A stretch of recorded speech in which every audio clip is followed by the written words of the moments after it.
আমি রাজনীতিতে এসেছিলাম দিদির হাত ধরে, আমি রাজনীতিতে থেকে গেলাম দিদির হাত ধরে। আমার মনে হয় কি আমার দেখা শ্রেষ্ঠ মুখ্যমন্ত্রী, কারণটা বলবো কেন, তার নাম হচ্ছে মমতা ব্যানার্জি। আমি খুব পরিষ্কার কথা বলতে ভালোবাসি।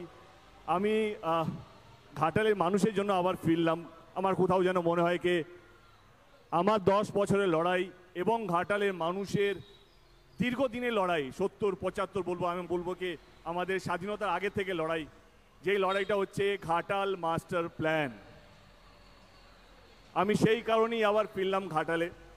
আমি 10 বছর ধরে কেন্দ্রের সাথে লড়েছি ঘাটাল মাস্টার প্ল্যানটা যেন ওরা স্যাংশন করে, কিন্তু তারা করেনি। 2024-এ আমি জিতবো কি জিতবো না আমি জানি না।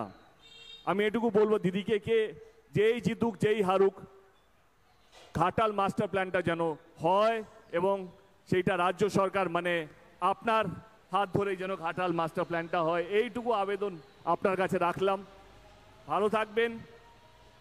আমি মানুষের জন্য, মানুষের ভালোর জন্য, মানুষকে ভালো রাখার জন্য সব সময় প্রস্তুত।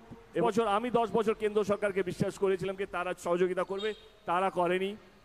এবারে আমি আমার বিশ্বাস দিদির উপরে রাখলাম, আমাদের রাজ্য সরকারের উপরে রাখলাম।